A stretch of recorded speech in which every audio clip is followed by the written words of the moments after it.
2026 is going to be an awesome year. We got some pretty cool stuff coming up. First off, we got Foundations of Recovery. This is our flagship program. We're starting it in January. This is for anyone, man, woman, or couple who wants to come and reclaim their heart from shame, trauma, and betrayal. We start off with an education on all sorts of principles, give you the common language. We feed you from a fire hose in terms of all things recovery. It is such a great start to recovery. And we get at the roots of things, Tyler. This isn't like any other program. Like, this is our healing journey in process, and Foundations is where we begin. If you look at the value that you're getting there to kick off a good recovery with all of the right education, all of the right language, and a team to get you started while also being directed by Brannon and myself through the whole process, what a deal. So if you're interested, if you're struggling, if you've been wanting to do something for a long time, jump into this. This only comes around every so often, and we would love to have you there. Click the link in the description to sign up for it. And to make it even sweeter, we're also including a raffle for a free pass to the Radiant Dawn retreat. Anyone who signs up for Foundations will be added to the raffle for that free Radiant Dawn pass. If you're a man and you sign up for Foundations, your name still gets entered, and you can give that pass away if you win it to any woman that you want to.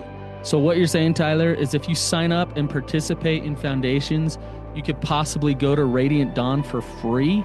That's exactly what I'm saying, which is crazy because Foundations by itself is already an insane value. Man, I sound so salesy. But it actually is awesome. So come to Foundations. And even if you don't come to Foundations, sign up for Radiant Dawn.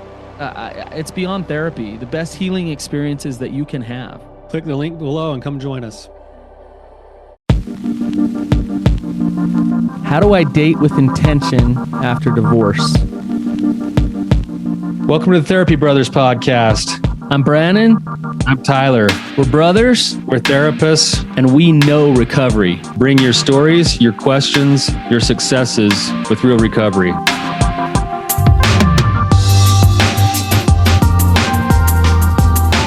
Hey, Tyler, you ready to have some hard conversations? Let's do it.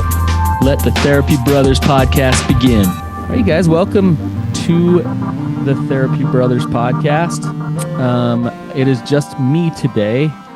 Tyler has been off doing some Therapy Brothers stuff, some Reclaim Your Heart stuff. Tyler stayed up all night last night. So our other partner, Chase, organized this event called a Signal Fire, and I'm going to talk more about it probably in the next episode. But I won't give all the details of it. But it was an all-night event where just a lot of good sharing, healing, connecting, just good stuff happened. But I do know that part of it was we had a fire on the top of a mountain. And unfortunately, I didn't have a chance to climb the mountain, I guess, unfortunately.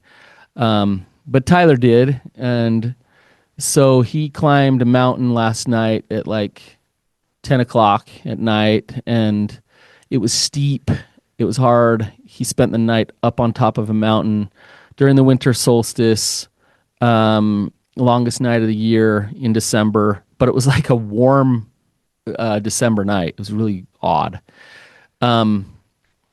And we just did some awesome community building and healing stuff all night. It was amazing. And like I say, I'll talk more about it in the next episode. But that's why Tyler's not here. He's hopefully just getting to bed and getting some shut-eye for the day. So, but I'm lucky because Tyler's not here, but I have another guy who I consider just a very important member of our community.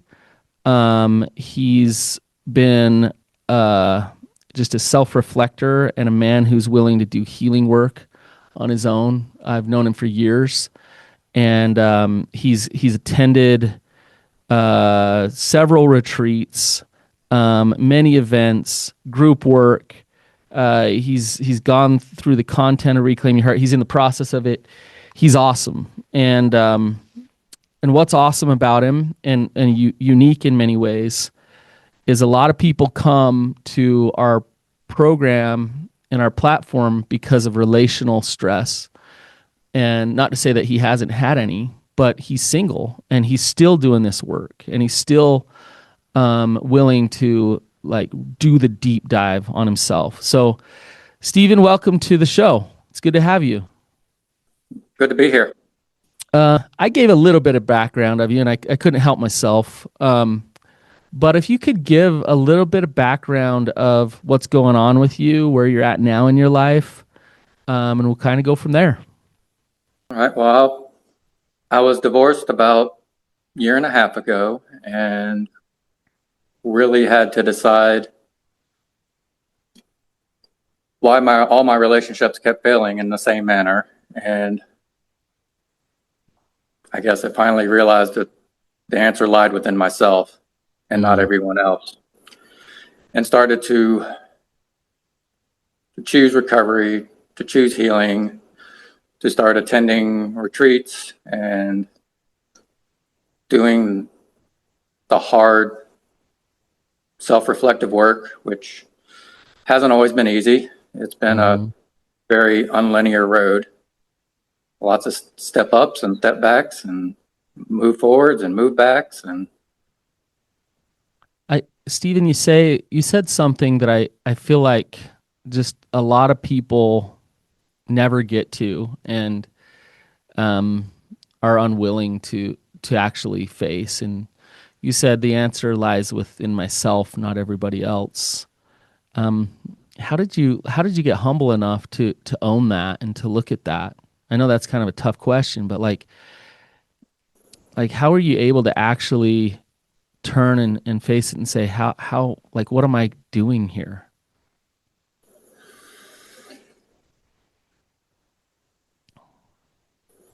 well, right after the divorce, I was not humble and did not feel that way. I was very much felt like a victim, blamed her, blamed anything and everything that I could, but realized that wasn't going to get me where I was going to go, because I was just going to end up in the same issues of not being able to show up, to actually let them know who I am, because I didn't know who I was. I was scared to even look at who I was. You know, a lot of that was more unconscious thinking, I think, at the time, because all that kind of really, really opened up for me in the last, I don't know, 3-4 months. How Stephen, how did it manifest in your relationships? That unconsciousness, that trauma, that fear, that breakdown in healthy attachment. Like, what did that look like in your relationships? Looking back now, as you're getting more clear with the ways that you were showing up, what did you see? Oh, I was avoidant.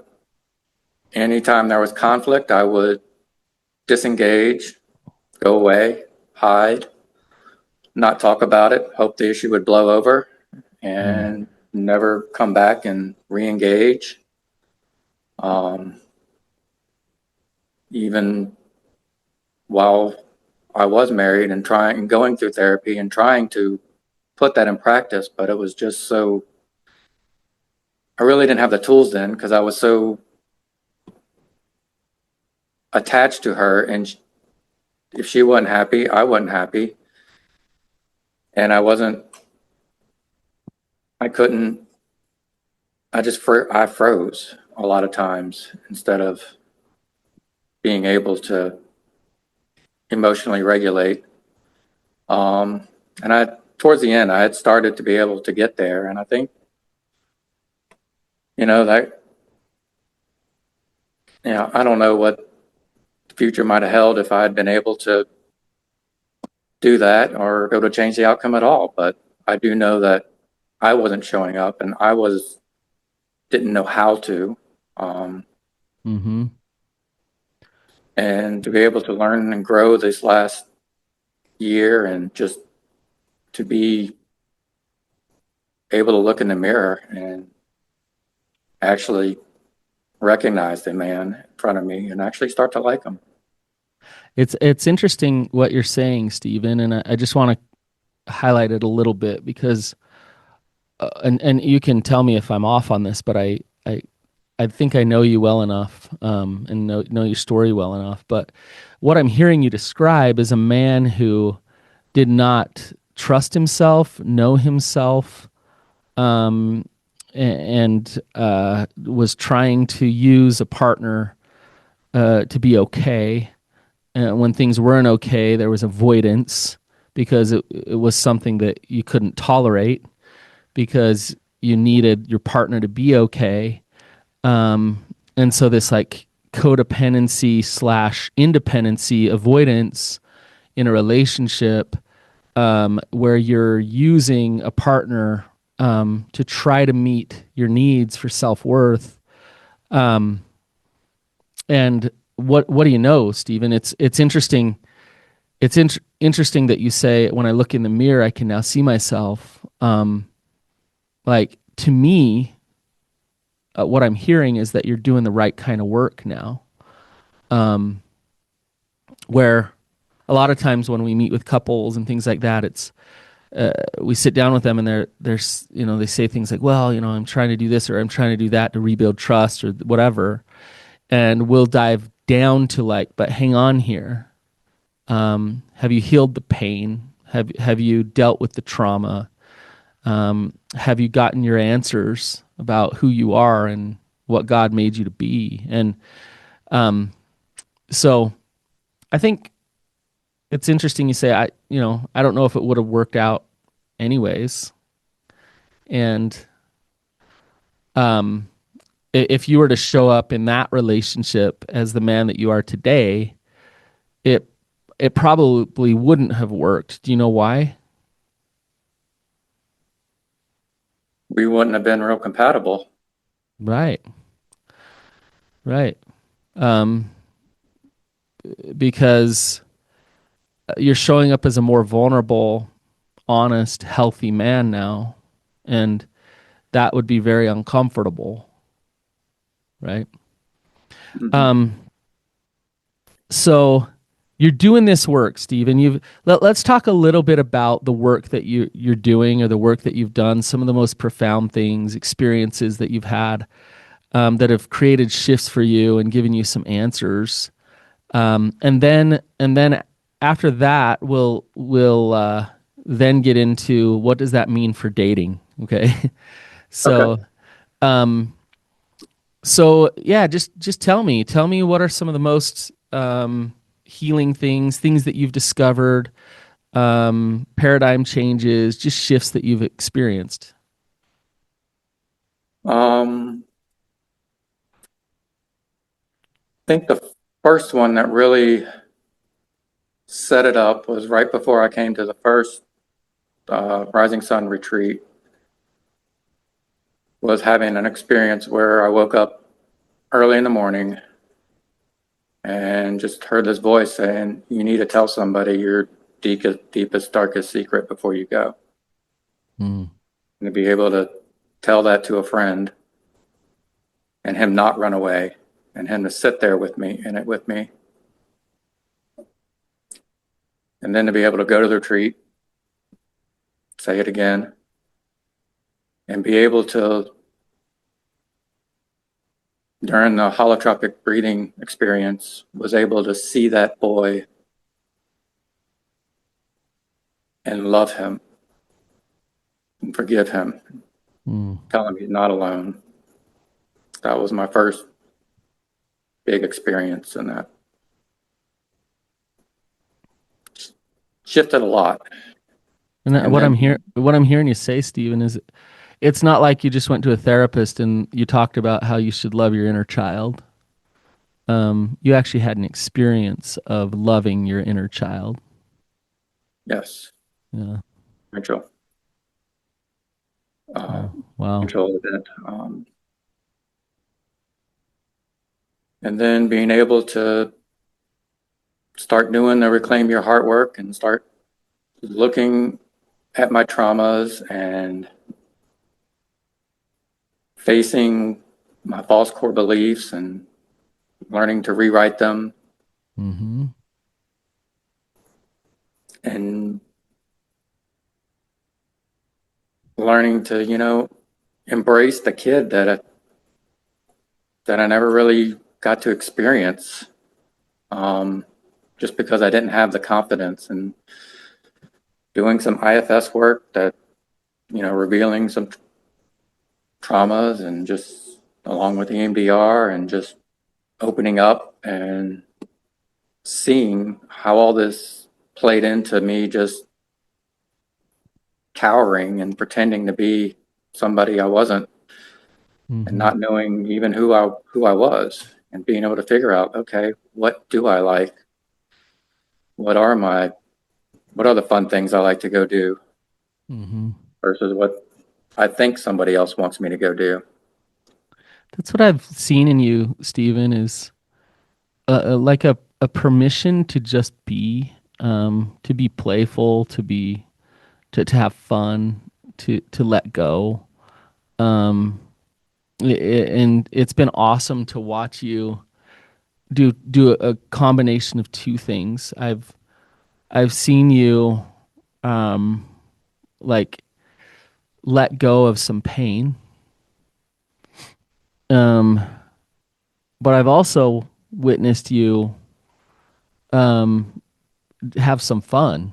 Just allow yourself to be, right? And I imagine with that, like those two go together. If you're able to surrender the heaviness and the hard, and then also give yourself permission to play and to be free and to be you.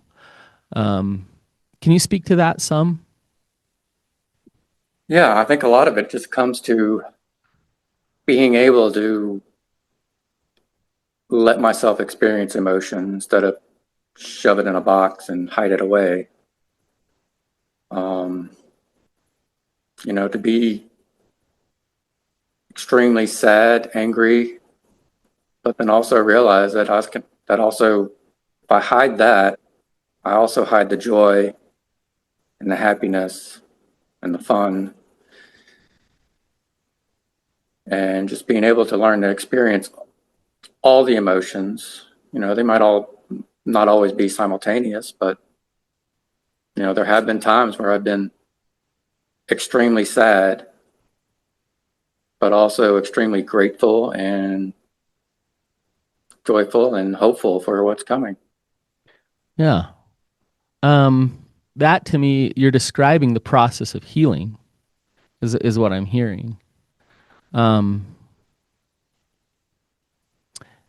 So I've seen you slay dragons. I've seen you, like, literally, like, just deal with the darkest stuff, and I've seen you flow and just allow that healing to take place.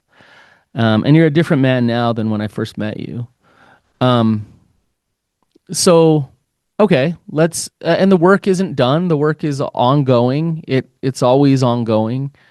But let's talk about dating now, because you're doing, Steven, what a lot of people claim they want to do, which is like, well, I'm going to work on myself so that I'm healthier when I get in a relationship.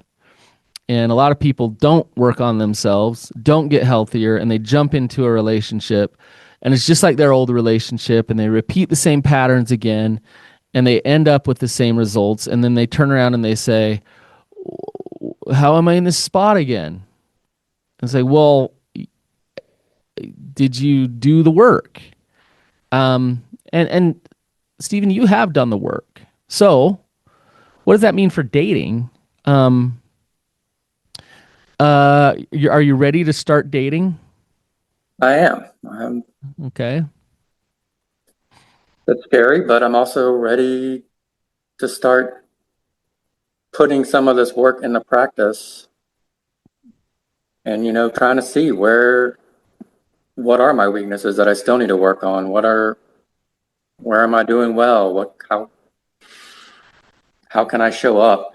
And when conflict comes, I'm probably still going to need to take some space, organize my thoughts, but being able to come back and re-engage in a timely manner, and being able to have some of that intimacy and conflict Mm-hmm. Okay, so let's talk about, and this is going to take some, I think, real self-reflection here. Um, but and this might sound a little weird. Instead of like, what type of woman do you want to date? I'm not going to ask you that. Um, but what I'm going to ask you is, what type of partner do you think that you will attract right now?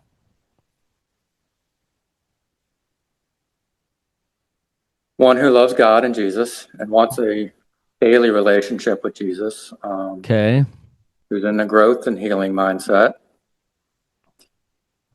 who's willing to step into intimate areas and not talking about just sexual, but rather, physical, emotional, spiritual, Okay. intellectual types of intimacy, and just being able to share who I really am, So and for them to so reciprocate. she'll be safe. Is that what you're saying? Mm-hmm. Okay. So how do you attract a woman like that into your life? I know I'm asking harder questions. I'm getting you That's a thinking very here. good question. Yeah. Um, I do pray for it, Okay. uh, and being confident in who I am Right. is a new experience for me. So a I lot do. of Stephen, when you think of the law of attraction, a lot of the things that you just listed, in order for you to get those from a partner, then you need to be able to offer those things, um, and like genuinely offer those things. Because with the law of attraction, what will happen is when you actually show up the way that you want the things that you want, little tiny things happen. For example, let's say the old Stevens kind of shut down, disconnected, unconscious of that disconnection. Um, that friend at church or whatever isn't going to be thinking, "Oh, I have this friend that I want to line Steven up with." They're going to be thinking like, "Oh, Steven's depressed and like he's not happy. I don't want to line him up." Right? Yeah. Versus when Steven's showing up as that happy, healthy, fun human that you are, that's honest, vulnerable, and courageous. They're thinking of that friend who's happy and healthy and fun and honest, vulnerable, and courageous. And what are they going to think? Oh, we should meet. They should meet. They should meet. They should meet, right? Or when you walk into that coffee shop and you meet that person, and immediately they can feel from you like, well, this is a man who is comfortable in his own skin. And if I'm a woman who's comfortable in my own skin, I like that. I like to talk to this guy. But if they feel from you, this is a man who's very uncomfortable in his own skin. I'm comfortable in mine. Thank you, but no thank you. Like I'm good on the dating thing, right? Yeah. Do you see what I'm saying? Yes. So that like it's got to be coming from within. It can't be contrived. It can't be fake. If you're trying to fake it, what will you attract? Fakeness. Yeah, that's what you'll get back. You'll get back someone who's trying to act like they're happy and they're healthy.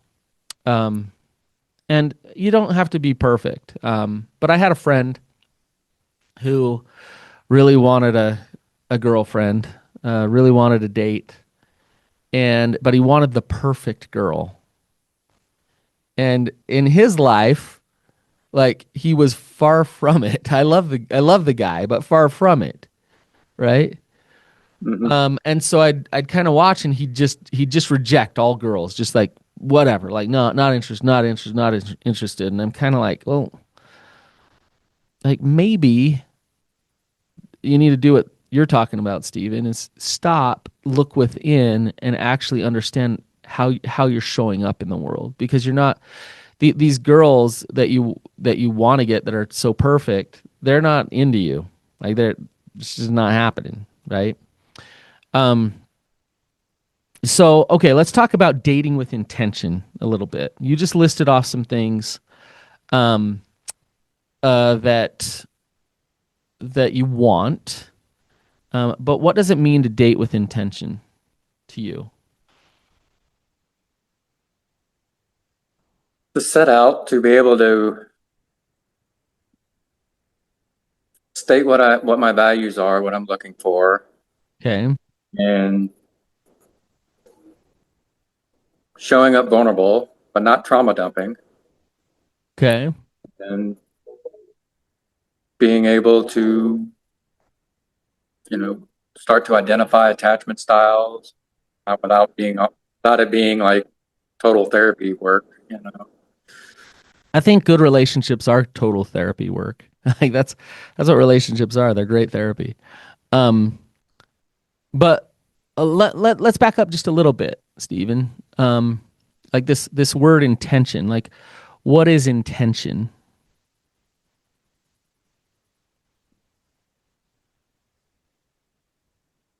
Setting a goal, having a place to journey towards, but not necessarily being rigid on the outcome or being open to whatever outcome is comes up, whether that's to continue dating after one or two dates or saying thank you for your time and just don't think have the same, we don't align in our where we want to go relationally. Okay. Yeah, I feel like I hear intention in there. Understanding where you align and what you want to create. Um, but think about intention even on a deeper level, Stephen. Inside deep inside of you, what do I intend to create? And I really like things you listed off about what you're looking for, but you're looking for those things because you intend to create something with somebody else. And a lot of times we're not very honest with our intentions, where it's like, well, I intend to get, nobody's going to say this. I intend to get a person to get in a relationship with me so that I can consume them and use them to feel good about myself. Like, no one's going to say that out loud. And yet, so many people do that, right? I did. You did it, right?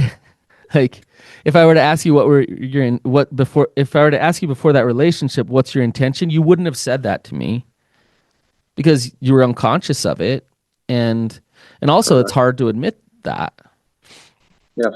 So if we back up and say, okay, now you got a new opportunity here, Stephen, of what do you like? Let's look at relationship completely different now about what it is and what it can be. Um, you have a new opportunity to actually bring some new intention into what you're going to create in a relationship. Um, what do you intend, or what are your intentions when it comes to relationship?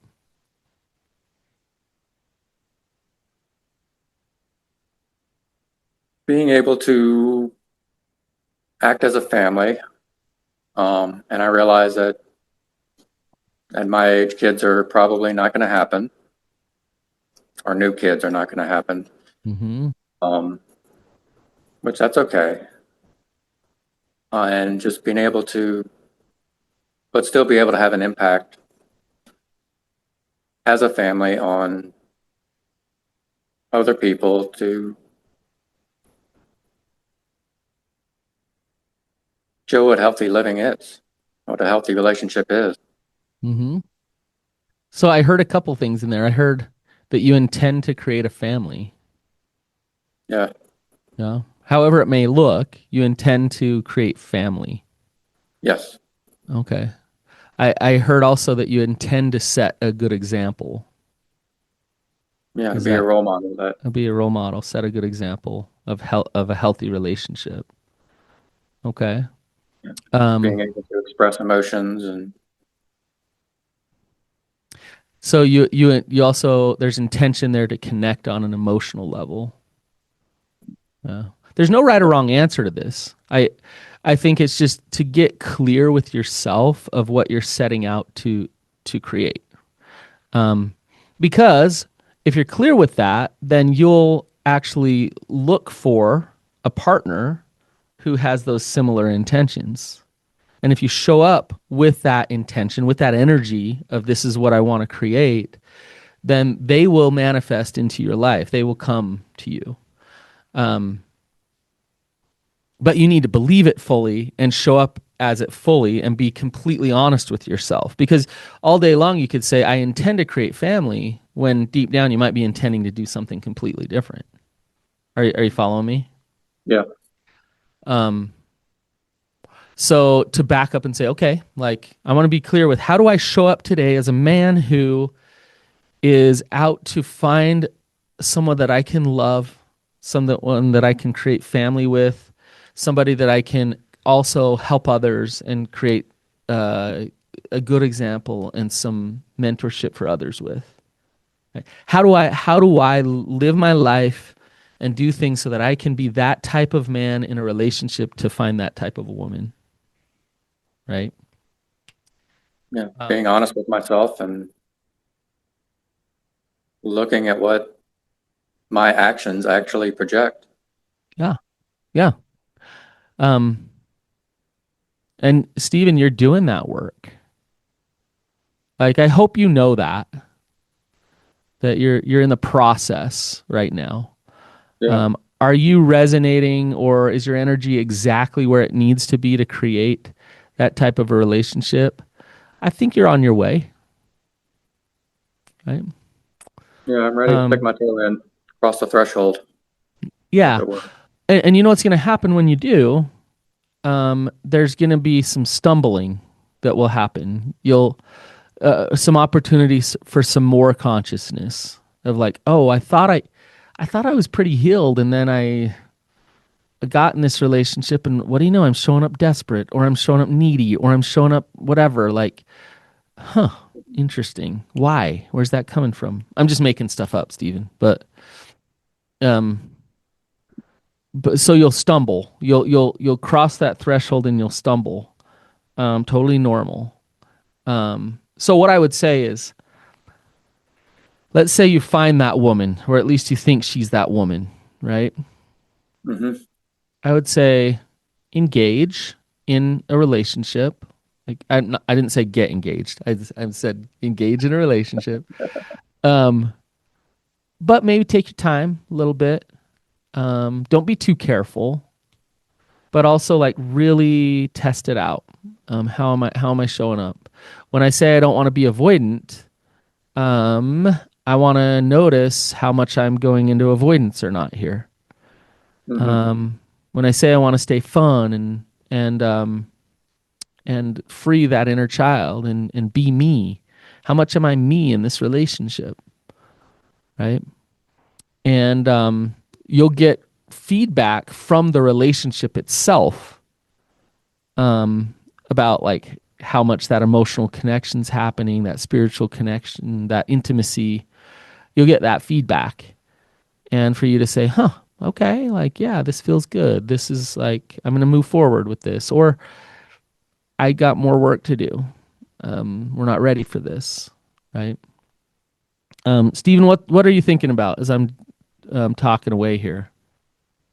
No, yeah, it's very possible that I'm going to possibly get in a relationship and just be overwhelmed, but I'm not going to be helpless like I was. I'll be able to say, hey, wait a minute, I need to do a little more work. And being able to say that, or not necessarily to end the relationship, just depends on what's going on, but maybe just stating that, hey, this is where I'm struggling right now with it, and be honest and like, hey, this is Which is that hurt me. different than the old you, right? Oh yeah, I would Oh, have hid, projected, and never tried to let her know. I'm not saying that you will definitely struggle. Well, I kind of am. So hang in here with me, Stephen. Let me tell you. It's kind of like if you, let's say you were training to be a basketball player, and so you get on the court every day, you shoot a bunch of free throws, and you can make like 100 free throws in a row. Um, you can dribble, you can do all this stuff, but you've never played a game. So we throw you on the court in a game now. Are you going to be awesome at playing a game? I have no idea. We don't know, right? Get out there and try. Yeah. So at first it's probably going to be a little bit like, like how are we going to do in this actual ball game here? Um, and that's and to me, Stephen, I know you've been in relationships in the past. I understand that. I don't know if you've been in healthy relationships in the past. So this is a whole new ball game, and so you'll get in there, and it'll be a little bit like, and hopefully that person that you're in a relationship with is in for the game, and what I mean is they're like, okay, I understand there's some adjustments, some learning, some growth, and we can do this together. But it might happen where it's like, oh, time to go back to the training ground for a minute, and then we can get back in the game later. I don't know. We'll see. But I just say, don't get into the situation and just be like, you know what? Like, in order to have this relationship survive, I need to bring back all of my unhealthiness, all of the things, because the relationship is the most important thing, not all of the work that I've done. If that happens, you're going backwards, Yeah. right? Not being true to myself. Yeah. You're not being true to yourself. I don't believe that'll happen with you, Stephen. Right? So, any woman who dates Stephen is a lucky woman at this point. Anybody, I should say, who finds a partner who is willing to self-confront, self-reflect, work on getting more conscious, do deep trauma work, talk about their imperfections, their blemishes, but still show up confident and vulnerable and own who they are. And anybody who finds a partner like that is a lucky person. And hopefully we all can commit to being that type of partner in a relationship.